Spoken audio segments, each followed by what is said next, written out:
नमो नमः। संस्कृतभाषायां प्रचुरं विरच्यते नवीनं साहित्यमिति अतिरोहितं विपश्चितां संस्कृतज्ञानां वा।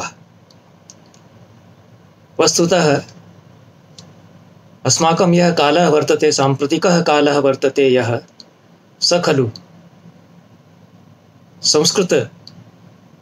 रचनानां कृते, नवीनसाहित्यसर्जनायाः कृते संभावनानां कश्चन अप्रतिमः कालः वर्तते। प्रतिमासं शतशो नवीनाः ग्रन्थाः विरच्यन्ते, प्रकाश्यन्ते च। तेषां ये रचनाकाराः, ग्रन्थकाराः, कृतिकाराः वा सन्ति, ते कदाचित् मत्कृतेपि स्वकीयानि स्वप्रणीतानि सोपज्ञानि पुस्तकानि, स्वान् ग्रन्थान् वा प्रेषयन्ति। प्रतिमासं बहवः ग्रन्थाः नवीनाः संस्कृतसाहित्ये विरचिताः, संस्कृतभाषायां विरचिताः मया प्राप्यन्ते। एषमः गतेषु केषुचिन्मासेषु ये ग्रन्थाः बहवः प्राप्ताः, तेभ्यः केषाञ्चित् चर्चा मया अद्य विधीयते। केचन टीकाग्रन्थाः सन्ति, संस्कृते नवीनाः टीकाः विरच्यन्ते। क्वचित् प्राचीना या टीकाप्रणाली वर्तते, मल्लिनाथादीनां, दक्षिणावर्तनाथादीनां महीयसां टीकाकर्तॄणां, सापि अनुरुध्यते, अनुवर्त्यते वा। क्वचित् आधुनिकी शैली टीकायां अनुगम्यते, तत्र अन्वयं कृत्वा प्रत्येकस्य पदस्य पदार्थं लिखित्वा अनन्तरं च भावार्थं टीकाकारः तत्र संयोजयति। सुबोधा इयं प्रणाली वर्तते। विशिष्य छात्राणां कृते यथा प्रतिपदं प्रतिपङ्क्ति विशदा प्रतिपङ्क्ति विशदीक्रियेत अर्थः, तथा टीका प्रणाली इयं प्रवर्तते। शिशुपालवध महाकाव्यं वर्तते। महाकवेर्माघस्य संस्कृतमहाकाव्येषु प्रथमपङ्क्तौ इदं महाकाव्यं राराजते।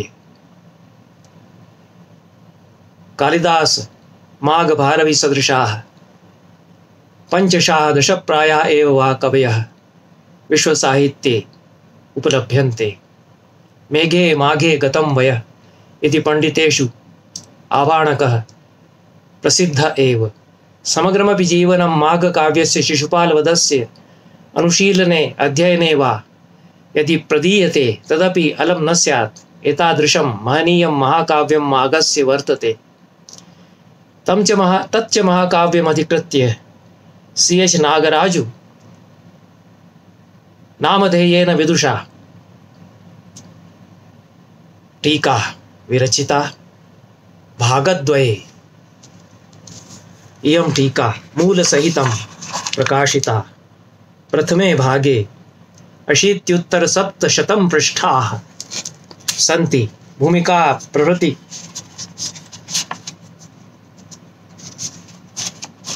विषयेषु ये पृष्ठाः यानि पृष्ठानि वा सन्ति, तेषां संख्या अतिरिक्तैव वर्तते। प्रायशः 40 प्रायाणि पृष्ठानि आदौ सन्ति, अनन्तरं च 80-700 पृष्ठानि प्रथमे भागे अत्र सन्ति।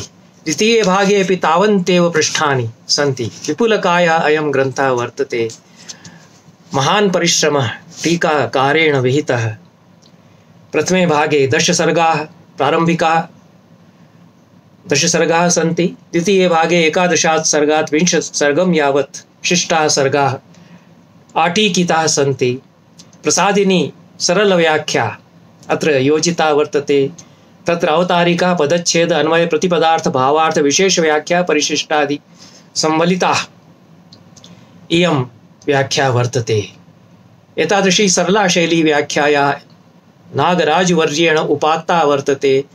यत् ये संस्कृतं जानन्ति ते तु काव्यस्य स्वारस्यं रसं वा सर्वथा आस्वादयिष्यन्त्येव टीकां पाठं किन्तु ये किञ्चित् संस्कृतं जानन्ति, हिंदी भाषाभिज्ञाः सन्ति, कन्नड भाषाभिज्ञाः सन्ति, मराठी भाषाभिज्ञाः सन्ति, तेपि टीकां पठित्वा संस्कृतटीकां पठित्वा माघकाव्यस्य रसास्वादं क्वचित् कुर्युः। यदि अवधानेन पठेयुः तेषामपि संस्कृतं तत्र संस्कृते गतिः स्यात्। एतादृशी टीका प्राणायिषत विदुषा नागराजवर्येण। अपरः कश्चन टीकाग्रन्थः अस्यैव विदुषः वर्तते, नागराजवर्यस्य। अयं चोखम्बा संस्कृतपुस्तकालयतः प्रकाशितः औचित्यविचारचर्चा।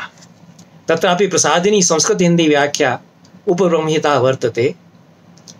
शिशुपालवधे केवलं संस्कृत व्याख्या वर्तते। अयं च ग्रन्थः राष्ट्रीय संस्कृत विश्वविद्यालयतः तिरुपतितः गतवर्षे एव प्रकाशितः। औचित्य विचार चर्चा क्षेमेन्द्रस्य प्रतिष्ठितः ग्रन्थः वर्तते। तं ग्रन्थमधिकृत्य अनेनैव टीकाकारेण समीचीना टीका विरचिता वर्तते। तत्रापि इयमेव शैली पदच्छेद अन्वय प्रतिपदार्थ भावार्थ विशेष व्याख्यान पुरस्सरं संस्कृते सर्वोपि ग्रन्थः आटीकितः। हिंदी भाषायामपि सरलार्थः अत्र प्रदत्तः। नारायणदासः अत्यन्तमेव संस्कृत सेवा परायणो वरीवर्ति। कथा सरित पत्रिका महता अध्यवसायेन तेन निस्सार्यते। कथा भारती संस्थया कलिकातातः इयं षाण्मासिकी पत्रिका प्रकाश्यते। समकालिक कथानाम् इयं पत्रिका वर्तते।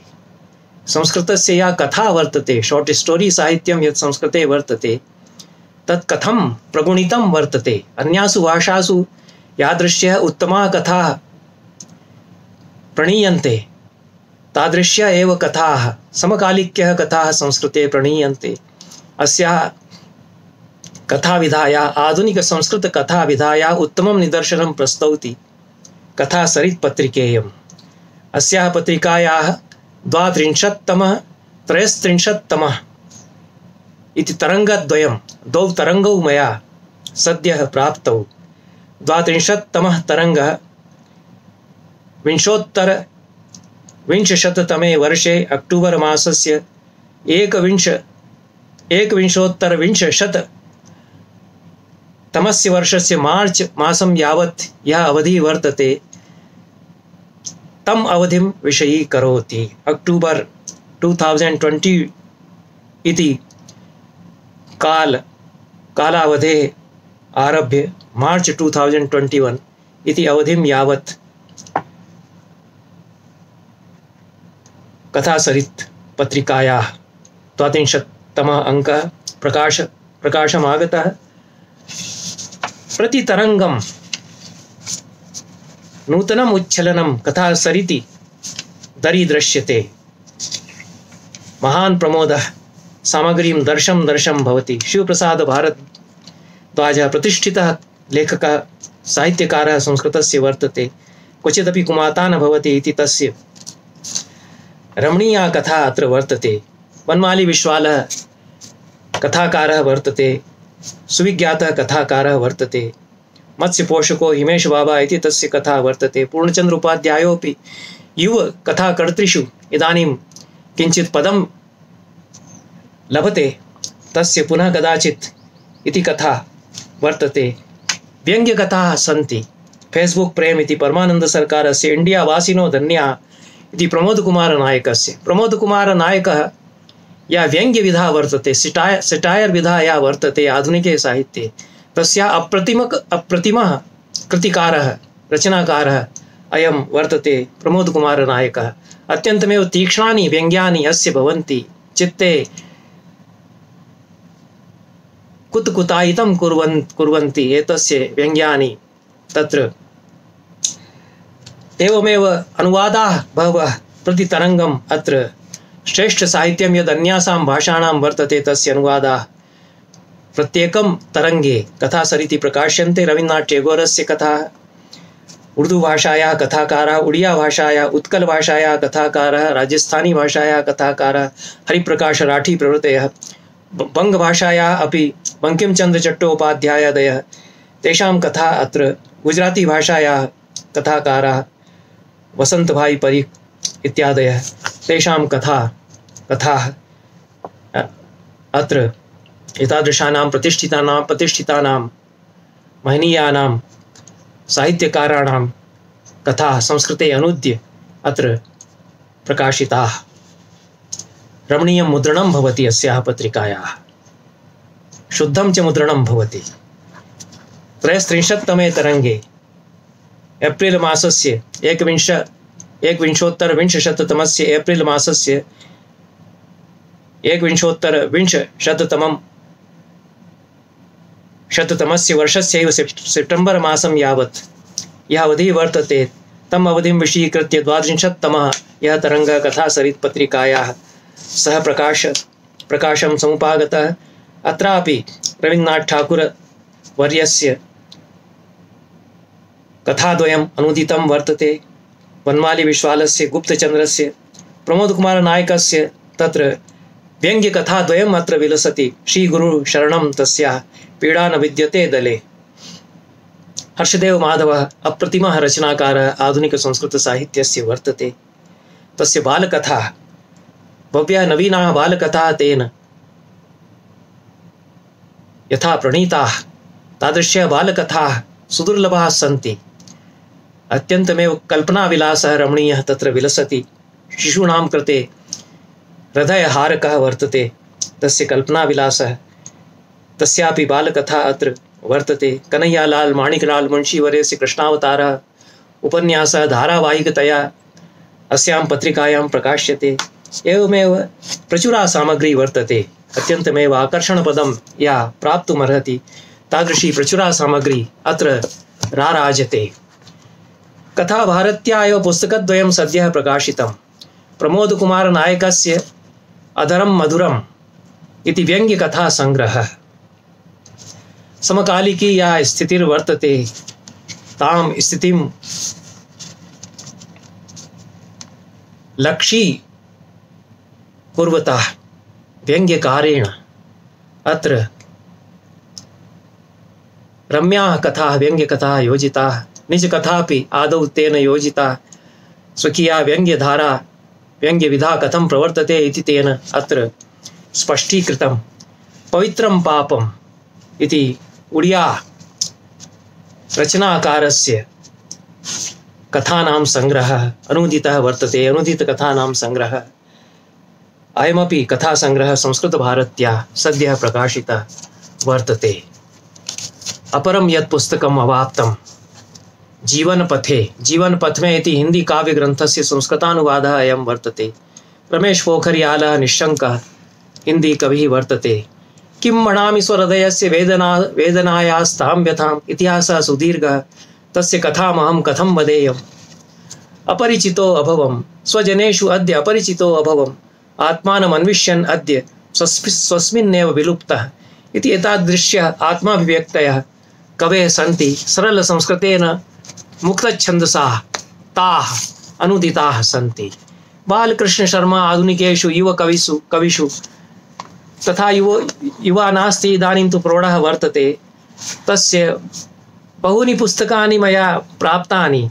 भारताभिज्ञानशतकं, भारतस्य किम् अभिज्ञानं, भारतगौरवं कीदृशम् इति शतककाव्येऽस्मिन् वर्णितं। कोरोना कोपशतकं, कोरोना महामार्याः किं कृतं, कथं दुर्विलसितं सरीति स्म अस्याः महामार्याः इति कारुणिकं वर्णनं मार्मिक दृश्य चित्रांकनसहितं कोरोना कोपशतके अनेन विहितं।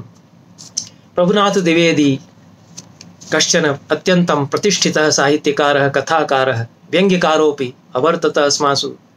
महामार्या काले एव अयं निधनम् उपागतः।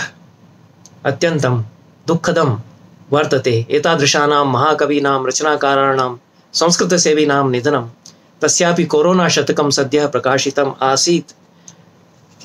महामारी विलसितं यद् वर्तते दुर्विलसितं वा तस्य कीदृशः दुष्प्रभावः समाजे अभवत् इति संस्कृतरचनाकाराः सूक्ष्मपर्यवेक्षणपुरस्सरं वर्णयन्ति। किञ्चित् अप्रतिमं विलक्षणमेव काव्यम् अवाप्तं। श्वेतकेतुः वर्तते, साहित्यिकं नाम वर्तते कवेः एतत्। प्रताप कुमार मिश्रः वर्तते, विद्वान् वर्तते। तस्य शोधकार्याणि प्रथितानि सन्ति। विश्वनाथ कोरिडोर पञ्चाशिका इति 50 श्लोकानां काव्यं तेन प्रकाशितम्। अत्र सर्वथा नवीनः विषयः, अस्पृष्टः विषयः। काश्यां विश्वनाथ मन्दिरं परितो गङ्गातटं यावत् विस्तीर्णे समुद्देशे निर्मीयमाणस्य विश्वेश परिसरस्य कृते युगेभ्यः प्रवर्तमानां प्राक्काशी संस्कृतिपरम्परां, मानव संस्कृतिं, मानव महावसतिं साक्षाच्च निजां जन्म कर्म भुवं धूलिसात् दृष्ट्वा सहज स्नेहमयः संस्मृतिपरः छन्दसु निबद्धो हृदयोद्गारः इति उपोद्घातरूपेण कविरत्र कथयति। मार्मिकं काव्यं वर्तते। विश्वनाथ कोरिडोर इति परिसरः निर्मितः। तस्य मुग्धभावेन अहोकारपुरस्सरम् अहमहमिकया प्रशंसा जाता। किन्तु संस्कृतकविः किं कथयति? उपालम्भकाव्यं वर्तते। देवताः उपालम्भं गमिताः। हे विश्वेश त्वं कथं तत्र राराजते? दीनाः जनाः दर्शनं न लभन्ते, VIP जनाः सुखेन दर्शनं लभन्ते इति कवेर्वेदना वर्तते। कामं भविष्यति तवाभिमतः प्रवेशः, स्वर्गो निवस्यति च चक्षुषि देवतानां, किन्तु स्मरिष्यसि यदा प्रतिवेशनोऽस्मान् विश्वेश भक्तिमतुला ममलां स्मरेस्त्वं। तव प्रतिवेशनाय ये तत्र वसन्ति स्म ते ततो विस्थापितानां वेदना विषयीकृता। एतादृशः संस्कृतकविभिः विस्थापितानां वेदना प्रायशः नैव विषयीकृता। अयं तादृशः कविर्वर्तते। विस्थापनं जातं, दीनाः ये सन्ति, दुःखिताः हीनाः ये सन्ति ते तु तथैव सन्ति। निर्माणानि भवन्ति, विलासः वर्तते, लक्ष्म्याः विलासः। शासनेन बहुशः निर्माणं क्रियते, उन्नतिः भवति, प्रगतिः भवति, किन्तु मूल्यानां तत्र क्वचित् अधस्तले न्यग्भावः भवति। सरस्वत्यपि उपालम्भं नीता अनेन कविना। सरस्वती फाटक इति स्थलं विषयीकृत्य श्लोकाः अत्र सन्ति। उत्तुङ्गपीनकुचकुम्भलसत्सुवेशे चञ्चत्तडिन्निभसु चम्पकदामभूषे, कामं निवत्स्यसि सुवर्णमये प्रदेशे, मातः स्मरिष्यसि निजामथ दीनतां नः इति एतादृशं काव्यम्। इयमपि प्रणाली तेजस्विनः कवेः वर्तते। अपरा या रचना प्राप्ता सापि उल्लेखार्हा वर्तते। प्रफुल्लकुमारमिश्रः कोणार्के गोधूलिः इति बहूनि काव्यसङ्कलनानि अस्य प्रकाशितानि। नवीनः भावबोधः अस्य कवितासु लसति। तथैव पत्रविधया अनेन उपन्यासः प्रणीतः। अमेरिकादेशात् प्रेषितानि यानि पत्राणि, केनचित् तादृशानि पत्राणि गुम्फयित्वा उपन्यासः अस्य प्रकाशितः पूर्वम् अभवत्। नवीनः अस्य उपन्यासः परिव्राजकः। अत्र भारतीया या दृष्टिर्वर्तते, भारतीय अध्यात्मचेतना, भारतीय दार्शनिकी दृष्टिः परिव्राजकस्य चरित्रनिरूपणमाध्यमेन अत्र कथाकारेण, उपन्यासकारेण, नॉवेल इति विधायाम् अत्र अभिव्यक्तिं नीताः। अत्र लम्बकाः सन्ति, लम्बकेषु तरङ्गाः सन्ति इति कथाविधा काचन। वस्तुतः उपात्ता वर्तते। हिंदी भाषानुवादसहितः अयम् उपन्यासः सुपाठ्यः वर्तते। रमणीया भाषाशैली वर्तते। रुचिरकलेवरेण मुद्रापितः वर्तते उपन्यासः। बालकृष्णशर्मणः एव ग्रन्थः कश्चन उपलब्धः वर्तते, शोधग्रन्थः अयं वर्तते। ध्वनिप्रकाशे मुक्तकविमर्शः। मुक्तकसाहित्यम् अत्र परिशीलितं।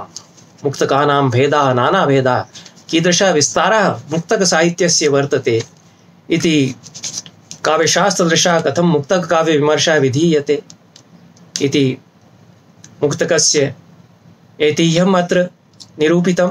मुक्तककाव्यस्य आविर्भावः विचारितः। मुक्तककाव्यस्य नानाभेदाः अत्र विचारिताः। तेषां संस्कृतसाहित्ये परिव्याप्तिः अत्र विषयीकृता। ध्वनिवादिभिः कथं मुक्तकानां स्वारस्यम् उन्मीलितं व्यञ्जना दृष्ट्या इत्यपि विस्तरेण विशदम् अत्र निरूपितं। ग्रन्थकर्त्रा शृङ्गारमुक्तकानि, भक्तिमुक्तकानि, वैराग्यमुक्तकानि, अन्योक्तिमुक्तकानि, नीतिमुक्तकानि, सूक्तिमुक्तकानि, प्रशस्तिमुक्तकानि, प्रकृतिमुक्तकानि, प्रकीर्णमुक्तकानि इति बहूनि मुक्तकानि, मुक्तकानां नानाभेदाः अत्र विचारिताः। स्त्रीकवयित्रीणां मुक्तकपद्येषु ध्वनिविमर्शोऽपि अत्र विहितः। अत्र किमर्थं कवयित्रीशब्दस्य प्रयोगः क्रियेत? कविरिति शब्दः यथा पुरुषस्य कृते तथैव स्त्रियाः कृते प्रयुज्यते। आचार्याः कथयन्ति योषितोऽपि कवयो भवन्ति। राजशेखरः कथयति अत्र शिशुः कवि इति शब्दाः। तत्र लिङ्गभेदः किमर्थं करणीयः? कवयित्रीशब्दस्तु न उपयुज्यते, किन्तु स्त्रीकवयित्रीणां मुक्तकपद्यानि इति शीर्षकेण अत्र महिलाकवीनां रचनाः पृथक्तया विचारिताः इति विशेषः वर्तते। माम् अधिकृत्यापि ग्रन्थ एकः। इतः पूर्वम् 8 ग्रन्थाः मम कृतित्वं कवित्वम् अधिकृत्य प्रकाशिताः। आचार्य राधावल्लभत्रिपाठिनः काव्यकलापरिशीलनम् इति डल् घोषवर्यया विरचितः ग्रन्थः। आचार्य अरुणरञ्जनमिश्रः तत्र परामर्शदाता वर्तते। उभयोः अयं ग्रन्थः प्रणीतः वर्तते। समग्रं कृतित्वम् अस्य जनस्य अत्र विचारितं वर्तते।